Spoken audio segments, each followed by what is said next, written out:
guys, welcome back to another video. I'm so excited to film this video because this has got, we're gonna have some good juicy questions in this video. Not just like juicy questions, just some very informative things that I've been asked. So I did put something over on my Instagram a few days ago, just said I'm gonna do a new Q&A because I've had so many new subscribers over on my YouTube channel, which honestly, I can't believe how much my YouTube channel is growing and it makes me so happy. Honestly, this has been my favourite thing that I've started doing, honestly. Anyway, so yeah, because I've had quite a lot of subscribers over either on my YouTube or people over on my Instagram, I thought it's probably best that I do kind of like an updated new Q&A because new people means new questions. And honestly, I couldn't believe how many new questions there were. I think I filmed like three Q&A videos or two Q&A videos and like some tips and tricks videos, and I was getting to a point where I didn't know what else there was to talk about to do with camp, and this has made me realise there is lots left to talk about. So yeah, I actually had so many people respond back with some questions or just kind of like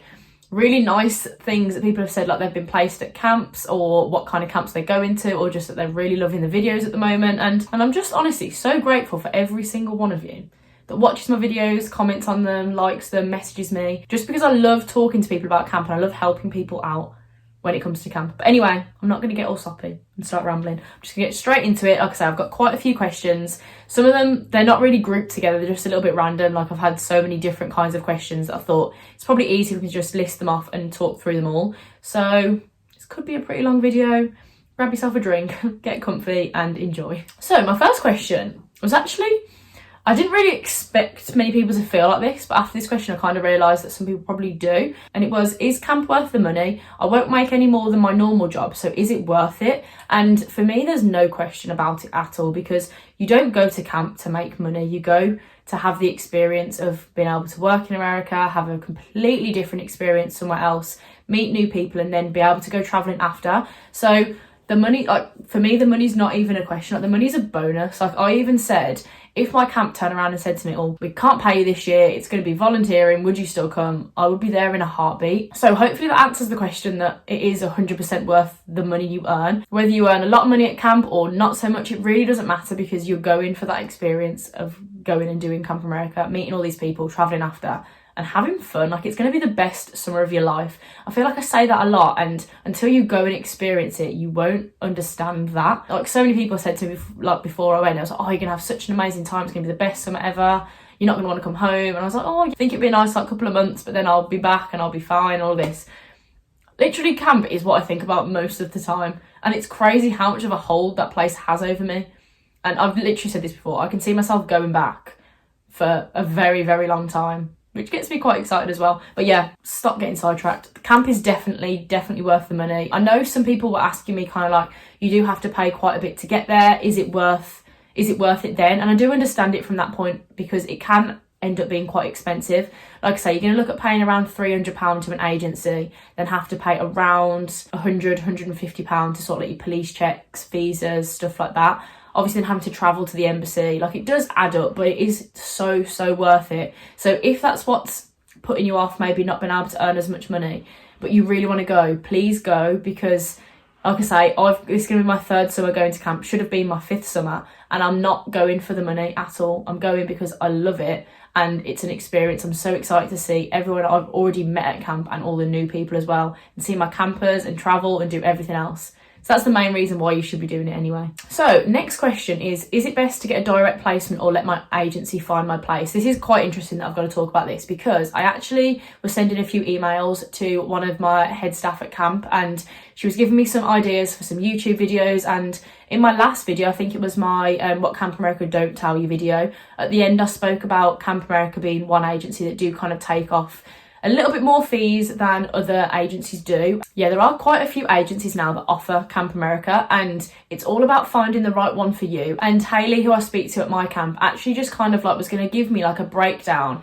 of different agencies and kind of like how much they charge, what they offer, different things like that. But it was proven to be a little bit of a lengthy thing, and it probably would have been a bit more of a confusing video than anything else. But she wanted me to pass on this message to all of you. It's just that if you can, being a direct placement actually saves you a lot of money. in the long run, if that makes sense. So I was a direct placement my first summer because I knew someone that had been to camp before, one of my family friends. I actually just reached out to my camp straight away, sent an application in and got offered a place. And because obviously my agency then didn't have to do the work to kind of find me a place, I'm classed as a direct placement instead of just a normal placement. So that means my agency didn't actually charge me as much in fees as it would if they'd placed someone else. So someone that, say, could have gone through the exact same agency as me, went to the same camp, but they didn't find that place themselves, they would have been charged a little bit more in agency fees. I don't think it was a lot, but obviously I don't know the ins and outs of what everyone gets charged from different agencies. But no, Hayley literally said the best way to save as much money from your salary at the end of the summer is to find your placement yourself. And I know this can be quite hard to realise, right, well, I have no idea what area I want to go to, what kind of camp I want to go to. I have no idea where to even start looking. I completely understand that. And it is hard unless you kind of know someone that's been and can give you that recommendation. It is going to be a bit tricky. I wouldn't have known where to start at all. But I'm pretty sure if you go on most agency websites, there's going to be like, I'm sure there's a section that gives you kind of like a few different camps that they work with. And I think as long as you've paid your like agency deposit, like your first fee, I think you're able to then see like this whole list. So just have a little research. If you know you really want to work at a camp like near New York, or you'd rather be on the West Coast, at least then you've got yourself an area, and then you can kind of just like you can literally search like summer camps in New York and so many will come up. So yeah, that's a top tip. It is better to get placed as a direct placement, just because, like I say, you'll save a little bit of money as well, and you'll probably be ahead of most of the people waiting, obviously, for the agencies to place them. Obviously, if you send an application out direct, you've got that connection to that camp first, if that makes any sense. Yeah, top tip, again, it's going to be kind of a little bit late in the summer, so this is going to be more for people that end up applying for next summer. Yeah, because a lot of the people I know that either have subscribed, watching my videos, or following me, they're already placed at a camp already. So that's just kind of like a top tip for future years, or if people are still looking, that's just an idea. So next question is, do I pay any tax on my salary? And this is something that I really can't remember how it works, but I do remember when you get back from camp, when you've finished your travels in America, your camp will reach out to you and they'll send you something that's called a W-2 form, I'm pretty sure. And that's something you just have to print out, or they send it to you. I can't remember how it works. You fill it in, just kind of explains, like, you put your details in, what camp you worked at, and it's mostly done by your camp. I think they fill everything else in on their end. All you have to do is send that form back, and it's not a lot. You don't pay much in tax. I think the tax is already taken out of your salary by camp, and then this form is just to confirm something else. But yeah, you don't get taxed a lot at all, because most of the time, obviously, you're only going to be there for 2 months. Not sure how obviously tax works in America compared to here, but it's not a lot. I don't remember much of my salary being taken off me at all. So my next question is, do counsellors take part in activities with the kids such as rock climbing or anything else? And the answer is yes. Again, this will depend kind of like what your role is at camp. If you're a general counsellor, I've mentioned this before, that you literally stay with your group of kids all day, every day for the whole summer, and you go around every single activity with them. So if you're rock climbing, or if you're going like water skiing, or if you're doing arts and crafts, they want you to get involved. Like camp want you to get involved with your kids, show them that you're having a good time, get involved, all of that. Obviously, if you're a specialist counsellor like me, where I work at a specific area, it is a little bit harder, because obviously you're kind of like working away from the kids. You spend your day working at a different area. But I've mentioned this before as well, at my camp and within my specialty area, we were able to give each other kind of like periods off. So if one period we weren't too busy down at gymnastics, I'd just say, oh, we've only got 2 kids here, it's fine with one coach, you guys go off and like spend some time with your kids, do whatever they're doing. And that was quite nice that we were able to do that, because we kind of got like a good mix of like being a general counsellor and a specialist counsellor. So, but yeah, long story short, you can definitely get involved in all the activities and it's a lot of fun. So this next question actually really made me laugh, and it was just, what are camp goggles? And camp goggles are very much a thing. It's kind of like beer goggles, when you literally say, I don't know how to really describe it, but obviously beer goggles, I'm going to try and put the actual Urban Dictionary definition on the screen, because it's going to be way better than me explaining it. And camp goggles is just that kind of like, obviously you're in such a confined space with such a specific group of people for a long period of time, that obviously people are going to start getting with each other, relationships will happen, like that's just normal, like that's a natural thing. And camp goggles is just described as you finding someone attractive at camp that you wouldn't necessarily find attractive outside of camp. Is that right? I feel like I've explained that really, really bad. So next question is, what sort of things do people get fired for? And this was quite an interesting question, because people will get fired throughout the summer. Like, it does happen. People will do things that they probably shouldn't do at camp, and it will result in them getting fired. Sometimes that's obviously the most extreme outcome for a situation. Like, a lot of the times if something's happened, it's not too bad. Like, you'll be sat down, you'll be spoken to, and it'll be kind of like, look, this can't happen again. But people will get fired for either being like too drunk on a night off, coming back to camp, and obviously it's not appropriate for you to be like that around other counsellors, around campers. On camp, you can't be like that. Causing unnecessary arguments and drama with people, and obviously stirring things up, making camp an uncomfortable place for other people is definitely a reason why you could get fired from camp. Being dangerous on certain ththings, doing things you shouldn't be doing, like if that involves being an activity or doing things that puts you in danger or someone else in danger. Really like trying your hardest, really kind of just like being standoffish, not wanting to make an effort with the kids, with the counsellors.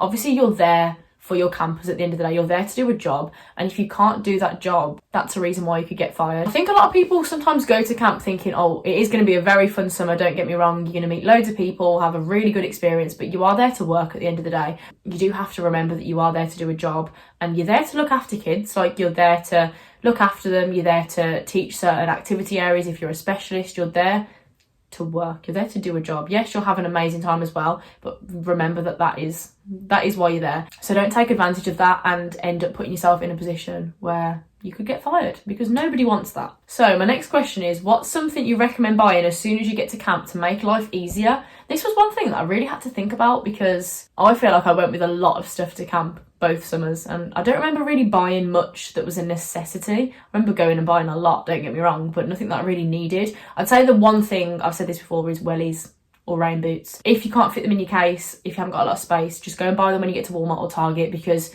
you will love yourself for having a pair of wellies when it starts pouring it down or starts storming, and you don't want to get your feet really soggy in like trainers or slides or flip-flops, whatever. So wellies, definitely. Probably some nice bedding. I said this before, that I didn't actually invest in a lot of bedding before camp. I can kind of sleep anywhere. Like, it doesn't bother me where I sleep. So I was kind of like, I didn't want to spend a load of money, egg crate or like a mattress topper or nice duvets or pillows or cushions, because I was sleeping well. But I kind of wish that I had, because you do feel a lot more at home when you've got things that just make you feel more comfortable. And I've mentioned this before, by the end of summer I literally had the best bed setup ever, because obviously I stayed for something called post camp, which is 2 weeks after camp, and a lot of my friends that were leaving, they're all like, do you want this? I'm just going to throw it away. And I had so many like blankets and cushions and pillows.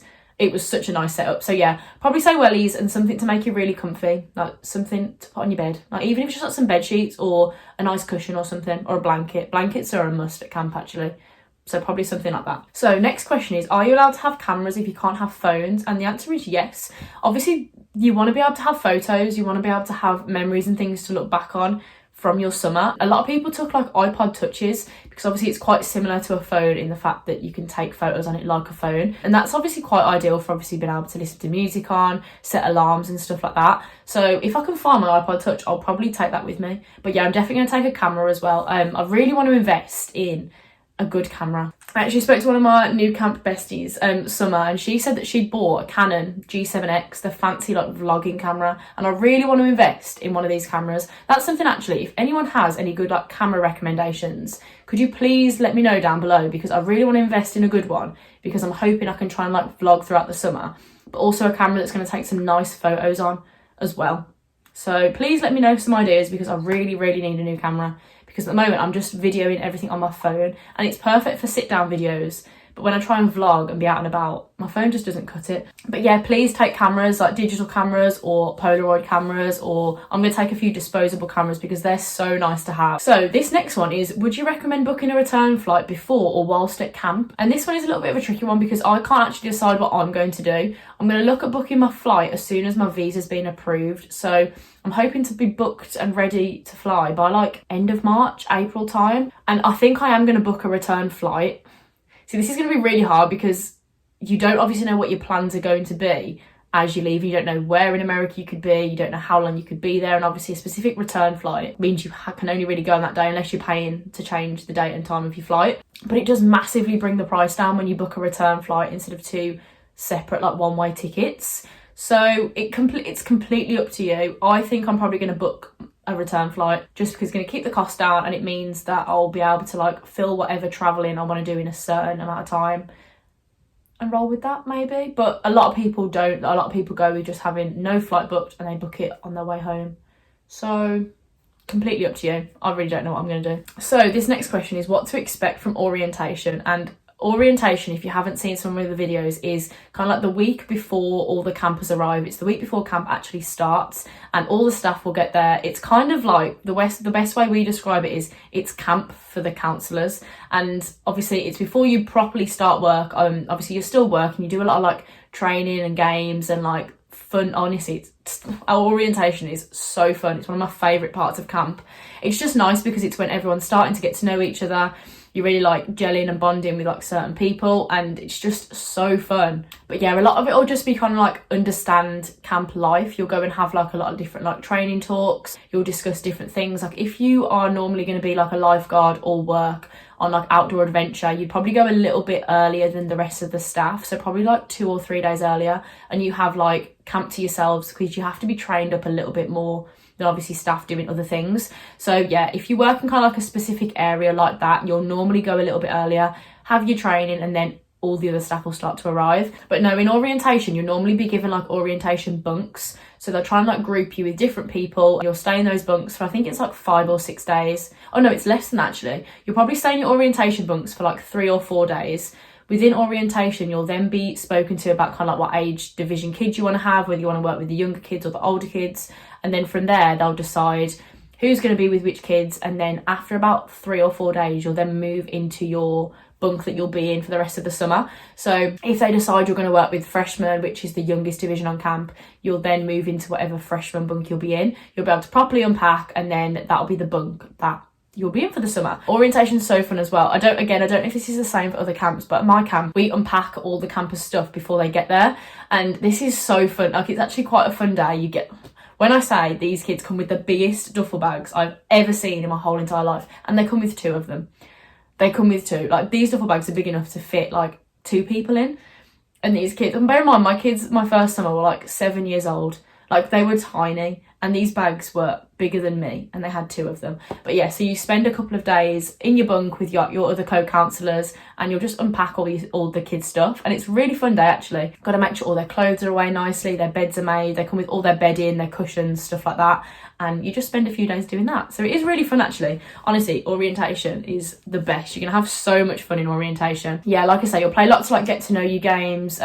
You do like different activities around camp. I'm sure we did like not like a hide and seek, but it was kind of like a find the area kind of thing before camp. And it was kind of just like to get you to know camp. Like, my camp is massive, and it takes you a good few days to walk around and understand where everything is and where you're going. But yeah, orientation is so fun. I can't wait. I cannot wait. So this next question is, I'm assuming is about the visa. I think it's, I quit my job to go to camp, so I don't have proof to return. What can I use? And obviously when you go for your visa appointment, your agencies will kind of like ask you to take a form of like proof to show you're returning. A lot of people are worrying about this. I've had a lot of people ask me like what they should take if they don't think they've got anything. What if like their visa doesn't get approved?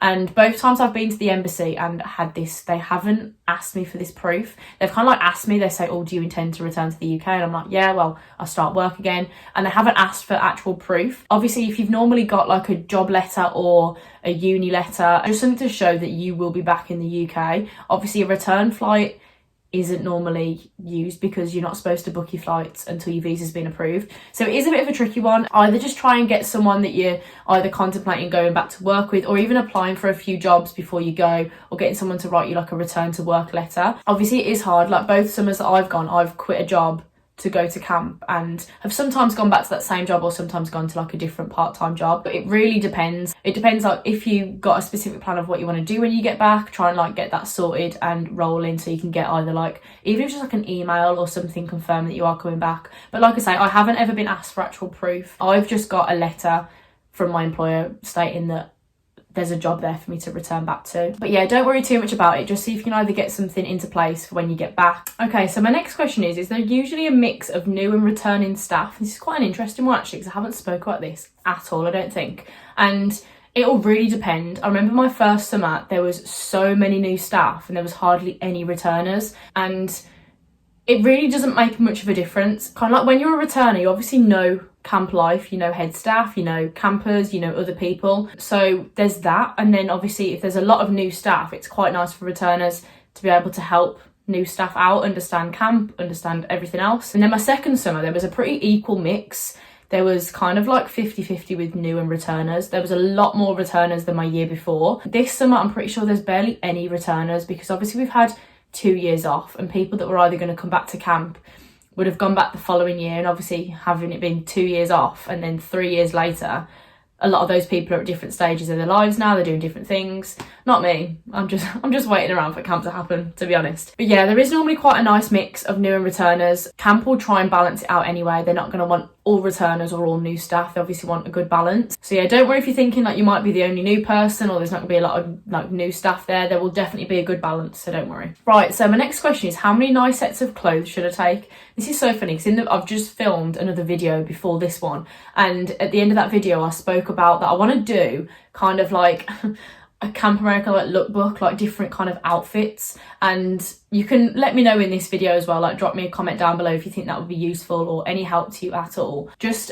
because I think I would quite like to have seen what other people would wear at camp. Like I've said before, my first summer at camp I had no nice clothes with me, like nothing nice to wear out. I don't know why, I just thought I'd be at camp most of the time. I didn't really think much about days off. Like I had like things to wear to go like sunbathing or swimming, but like not like nice clothes to go out in. So let me know if you'd find that helpful, and I'll just be able to show you some actual outfit ideas of outfits I've worn in the past at camp, outfits I'm going to wear this year at camp, just so you can get an idea. Like footwear as well. I had no idea what kind of shoes to wear on a night out at camp. So if that's going to help people out, that'll probably be easier for me to do like a separate video on outfits than try and talk through how many of what to take. But nice sets of clothes, I really wouldn't even know how to answer because I'm going to take so many clothes this summer. I'm probably not the best person to ask because I take an excessive amount of clothing. I literally went to Bali last summer for 2 months and I had to take half of my clothes out my suitcase because I was so over the weight limit.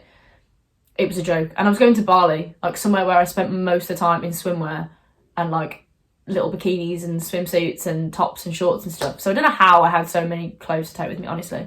But yeah, let me know if that's a nice idea of a video you'd want me to make, just something to show you what kind of outfits I'll wear. But nice sets, I want to kind of give an answer to this question though. I'd probably go like upwards of 10. Like, because you could take, like I've got some nice little like slip dresses or like day dresses or summer dresses that I'd take like 5 or 6 of them. That's 5 or 6 outfits already. I'm gonna have so many clothes to take this summer.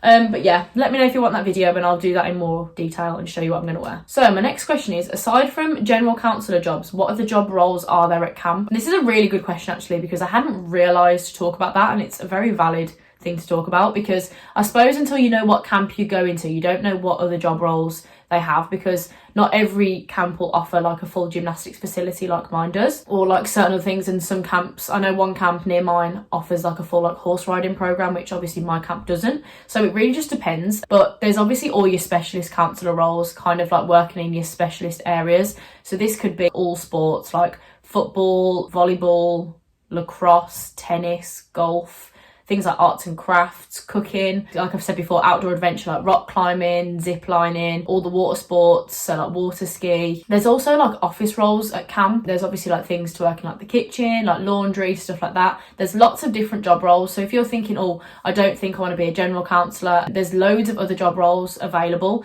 You just have to probably note that down in your application that you'd like something a little bit different. But yeah, there's so many different job roles at camp, it's actually crazy. So my last question, this has been quite a long Q&A video as well, but oh well. My last question is, I still haven't been placed at a camp, is it too late? And I've actually had so many people in the last few weeks message me about if my camp is still hiring, and unfortunately my camp are fully staffed, and it's such a shame because I think obviously a lot of people are seeing my videos, seeing like my photos from camp, my experience, and really wanting to have that experience at my camp as well. And like a lot of camps at the moment are fully staffed only because they've had 2 years off. Like international staff haven't been able to go and do Camp America for 2 years, so there's kind of like 3 years worth of people trying to apply and go to camp. I think that's why they're so fully staffed so early on. Like my camp literally said they're never normally this staffed this early on in the year. We had people apply and come to camp as late as like May into the start of June. not apply, they had their visa appointment then, but like applying in May is like very late on in the summer. But like I say, because so many people haven't been able to go, there's such a surge of applications.